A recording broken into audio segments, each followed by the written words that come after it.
मोहन एक गरीब आदमी था। अपने पालन पोषण के लिए वह दूध बेचने का काम किया करता था। उसके पास बहुत ही सुंदर सुनहरी गाय थी।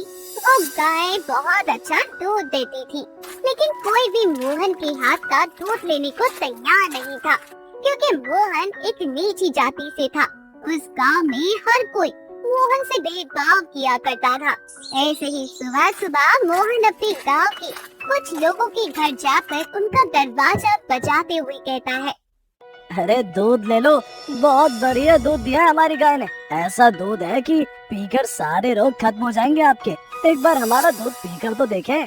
तभी गांव के सभी लोग बाहर आते हैं और गुस्से में मोहन से कहते हैं, अरे नीच जात के आदमी, तेरी इतनी हिम्मत! जब तुझे मना कर दिया कि तू इस गांव में दूध नहीं बेचेगा, उसके बावजूद तू इस गांव में दूध बेच रहा है। अरे तेरे हाथ का एक गिलास पानी कोई पीना नहीं चाहेगा, फिर दूध लेना तो बहुत दूर की बात है।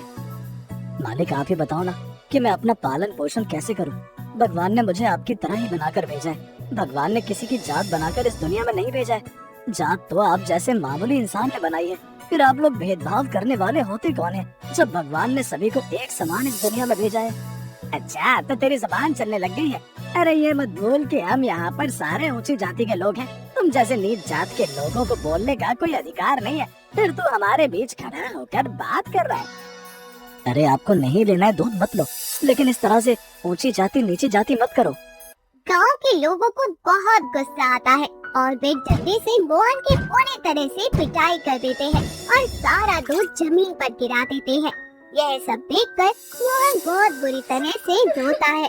जंगल के रास्ते अपने घर की ओर आ रहा था, तभी रास्ते में उसे एक आदमी नजर आता है और फिर मोहन को रोकता है और कहता है, क्या हुआ भाई, तू इतना रो क्यों रहा है? अरे आदमी होकर रो रहा है, क्या है रे तू? कर मैं नहीं रहा हूँ, वो लोग कर रहे हैं जो नीची जाति ऊंची जाति करके एक गरीब के पेट पर लात मार रहे हैं। जब भगवान ने इस दुनिया में सबको एक समान बनाकर भेजा है, तो ये लोग होते कौन है जात बिरादरी में इंसानों को बांटने वाले। सही कहा है किसी ने, कमजोर को हर कोई दबाता है, लेकिन जब वो लोग मुझे दबा रहे थे तब मेरा भगवान कहाँ था? उनकी आंखों के नीचे ही तो ये सब हो रहा था ना। उनको मुझ पर तरस नहीं आई, तो ये आम इंसान से मैं क्या ही उम्मीद रखूं? बात तो तेरी बिल्कुल सही है, लेकिन कहते हैं कि भगवान पर भरोसा रखो, भगवान सबकी मदद करता है। बस भाई भरोसे पर ही चल रहा है सब कुछ। अब मैं बहुत परेशान हो चुका हूँ, मैं ये गांव छोड़कर कहीं और चला जाऊंगा। इस गांव में रहने का कोई मतलब नहीं बनता, क्योंकि यहाँ सबके सब छोटी सोच वाले हैं। तुम बिल्कुल भी चिंता मत करो, सब कुछ ठीक होगा। अगर तुम बुरा ना मानो तो क्या मैं तुम्हारे घर चल सकता हूँ?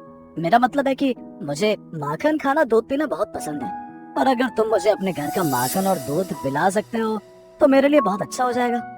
तुम्हें पता है ना कि मैं नीचे जात का हूँ, फिर तुम मेरे घर जाकर दूध मक्खन क्यों खाओगे? तुम भी अछूत हो जाओगे भाई। मैं सबके घर का खाता हूँ, फिर वो अमीर हो गरीब, मुझे उससे फर्क नहीं पड़ता।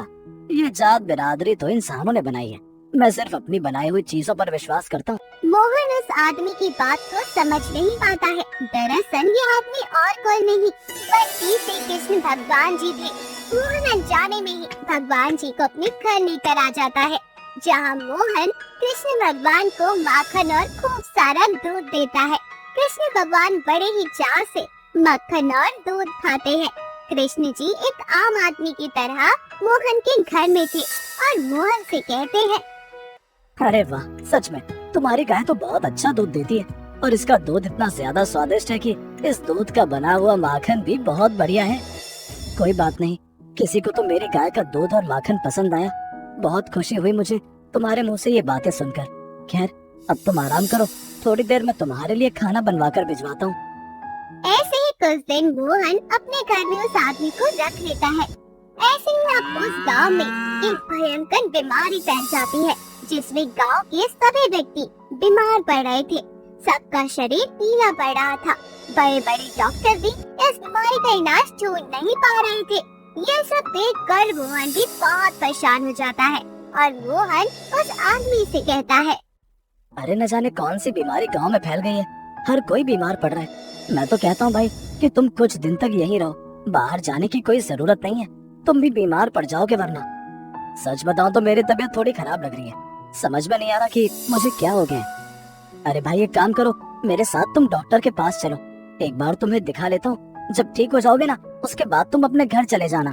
हाँ भाई, मेरा पूरा शरीर भी पीला पड़ रहा है और समझ में नहीं आ रहा है कि आखिर क्या हो गया है मेरे को?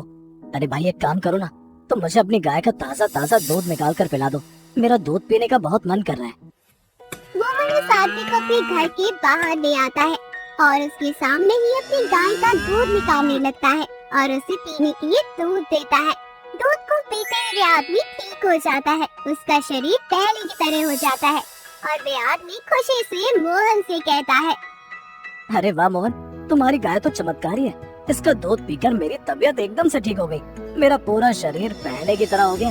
तुम खुद एक बार मेरे शरीर को देखो। हाँ भाई तुम तो बिल्कुल सही कह रहे हो, लेकिन ये चमत्कार कैसे हुआ? फिर आदमी मोहन से काफी तेज आवाज में बात कर रहा था। गांव के कुछ लोग इस बारे में सुन लेते हैं। ऐसे ही कुछ लोग मोहन के पास दूध लेने के लिए आते हैं। दूध पीकर सच में गांव के थोड़े बहुत लोग ठीक हो जाते हैं। अब हर कोई मोहन के पास दूध लेने के लिए आता। यह देखकर मोहन को बहुत अजीब लगता है और मोहन उनसे कहता है, अरे भाई तुम तो वही हो ना जिसने मुझे मेरी जाति की वजह से गांव में बेइज्जत किया था। अब तुम मेरे पास क्या लेने आए हो? अरे मोहन हमें माफ करना, भले ही तुम नीच जात के हो, लेकिन तुम्हारी गाय का दूध पीकर गांव के बहुत से लोग ठीक हुए हैं। तुम्हारी गाय तो चमत्कारी है। अब ठीक होने के लिए जहर भी पीना पड़े तो हम तैयार हैं। नहीं नहीं, मैं तुम्हें अपनी गाय का दूध नहीं दूंगा, क्योंकि तुम्हारी मानसिकता अभी भी वही है। मोहन बहुत गरीब था, जिस वजह से गांव के कुछ लोग अब उसके सामने जबरदस्ती उसकी गाय का दूध लेने लगते हैं। मोहन अकेले पड़ जाता है, वे कुछ नहीं कर पा रहा था। तभी वे आदमी यानी कि श्री कृष्ण भगवान अपना असली अवतार लेकर वहाँ आ जाते हैं। सभी लोग कृष्ण भगवान जी को देखकर डर जाते हैं और उनके सामने हाथ जोड़कर बैठ जाते हैं। तभी कृष्ण भगवान कहते हैं, तुम लोग पापी हो, तुम्हें सजा मिलेगी। तुमने गरीब को बहुत परेशान किया है। हमेशा बुरे कर्म का फल बुरा ही होता है। तुमने जो कुछ भी इसके साथ किया है ना, उस सब का दंड आज ही तुम्हें मिलेगा। भगवान अपनी भक्ति को जरूर सुनता है, इसलिए श्री कृष्ण भगवान उन सभी को आधा गाय और आधा इंसान बनाकर छोड़ देते हैं। उन सभी को अपने किए पर बहुत पछतावा हो रहा था। तभी मोहन कृष्ण भगवान से उन सभी के लिए माफी मांगता है। मोहन के कहने पर श्री कृष्ण भगवान उन सभी को ठीक कर देते हैं। उसके बाद में सभी लोग मोहन से माफी मांगते हैं और मोहन को उस गांव में सभी लोगों की तरह मान सम्मान देते हैं।